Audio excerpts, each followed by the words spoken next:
Anyway, as I was saying, and during that phone call I just realised I've probably been saying "you know" a lot. So if I was, I apologise. Okay. Anyway, Blaster Master, like I was saying, everything good about 8-bit gaming.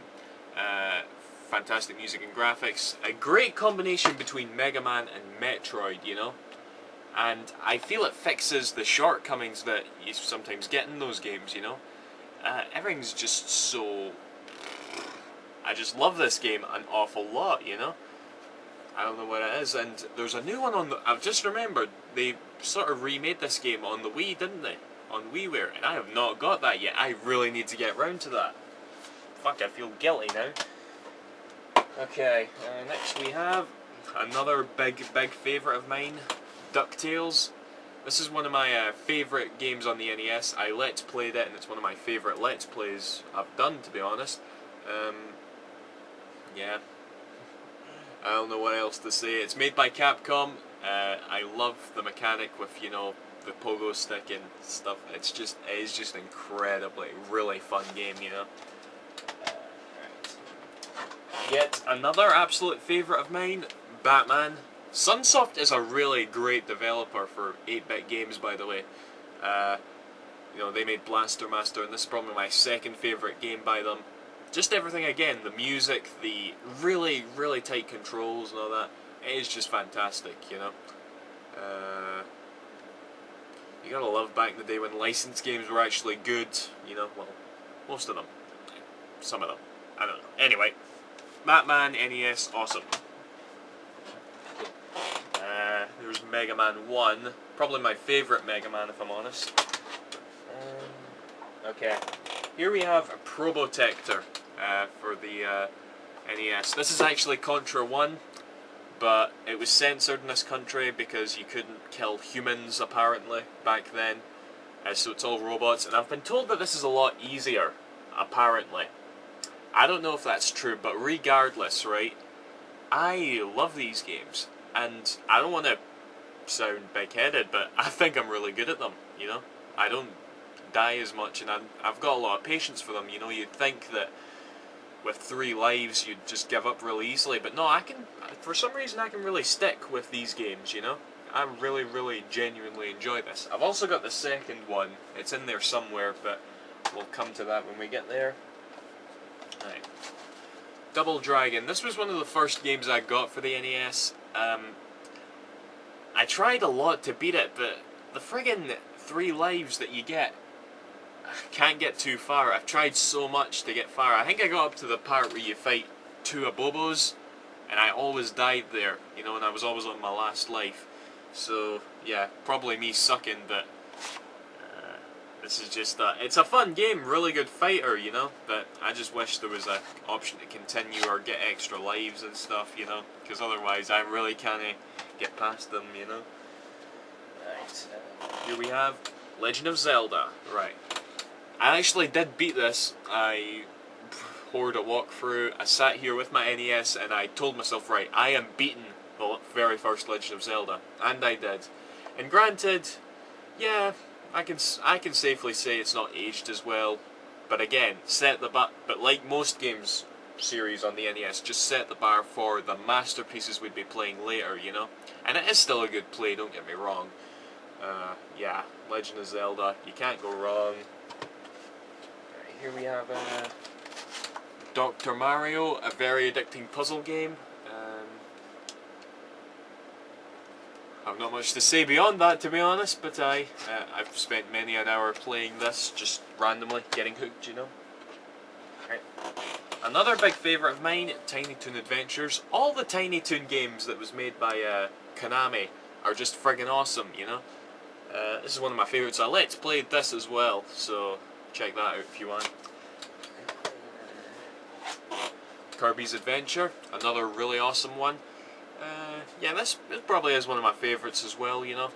A pretty easy game as well. I think it was supposed to be... easy. It was supposed to be like a beginner's game. I think that was the intention of the original developer. But I really can't wait for Kirby's Epic Yarn for the Wii, by the way. That game looks amazing. But yeah, Kirby's Adventures, really, really good. Here is another favourite of mine, by the way. Seriously underrated, and I don't know why, but I just love this game. Bad Dudes versus Dragon Ninja, and it's just referred to as Bad Dudes normally. It's not that great, I know it is, but for some reason I just love it. And the music is fucking amazing. Probably some of my favourite 8-bit music of all time, you know? Yeah, I've been meaning to get around to Let's playing this, in fact, actually. I really genuinely enjoy this. Even though there is quite a following out there that doesn't like it. I guess we've all got a preference, but yeah, Bad Dudes, I really, really like this game for some reason. Right. Here's a Shadowgate. This is a point-and-click game. It's pretty good, you know. It impressed me for an NES game, you know. The fact that they could fit that on a console. It is a bit trial and error, admittingly. And if you know what you're doing, you can beat it fairly quickly. It's got a save feature built in, which is really handy, and you will be using it a lot, you know. And some of the puzzles do defy logic. But I don't know, I'll let you figure that out if you want to play it. But yeah, still a very good game, Shadowgate. Okay, here's Iron Sword Wizards and Warriors 2. Fucking difficult. It was Kikoskia that recommended this game to me. And yeah, it's hard. It's really fucking hard. I can't get that far. It was made by Rare, actually, and I guess it's considered a classic, I know, but you really can't get that far in it, you know? Well, you can if you're really good, but I don't have the patience for it. Here's Gauntlet 2, which is actually wrapped in sellotape. This was one of the first games I got for the NES as well. It was alright. Me and a friend actually played it for quite a while when I first got it. We got a good few levels in. We had a lot of fun, you know. Not necessarily one of my favourites though, if I'm honest. Here's Wrath Black Manta. A very big rip-off of Shinobi, you know. But it's okay, you know. I wouldn't call it bad, but yeah, I'd rather play Shinobi though, if I'm honest. Here is Mega Man 3, that's all the Mega Mans now.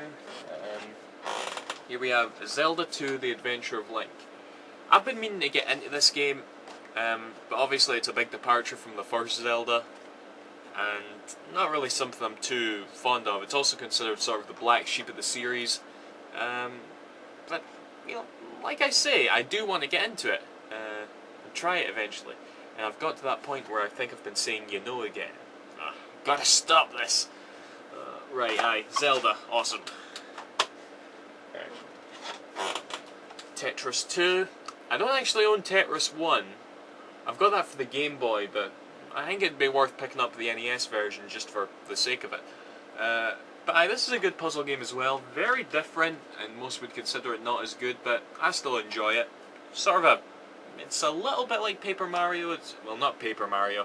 Dr. Mario. It's got some of the same elements, but overall, probably not as good as Dr. Mario and Tetris, though.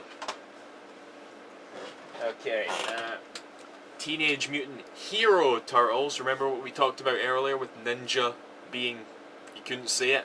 It's Teenage Mutant Hero Turtles in this country. And yeah, pretty much the only reason this game exists on the internet is Angry Video Game Nerd's review of it, and the whole reason I bought it, to be honest. And I guess I don't know how to comment on this game, to be honest. I played it for a bit, got a few levels in. Wasn't necessarily fun, but yeah, I'm sure there is some people out there that do enjoy it, so I'm not gonna piss on it. So yeah. Alright, here we have A Boy and His Blob. I picked this up solely because of the Wii version, you know. The Wii version is one of my all-time favourite games this generation, you know. And this game, I like to consider it as a classic that everyone hates, you know. Apparently it's full of glitches, some of the puzzles are a bit, you know, stupid. Apparently you've got a limited amount of jelly beans. The art style, what you could laughably call an art style on an 8-bit console, isn't very good. But yeah, really, I do respect this game a lot, simply because it spawned the Wii version, you know. In fact, I like it solely because of it spawned the Wii version, you know. If it wasn't for this, we wouldn't have that game which I love so much, you know. So yeah, this is something I really like, you know. I'm very pleased to own this. Here we have a Rad Racer. Like I said earlier, not too into racing games, but I thought this would be a cool one to have, you know. So I just decided to pick it up. Yeah, not bad at all, mind. Right, here's a Contra 2 or Probotector 2: Return of Evil Forces. This came with the manual as well, which is friggin' awesome, by the way.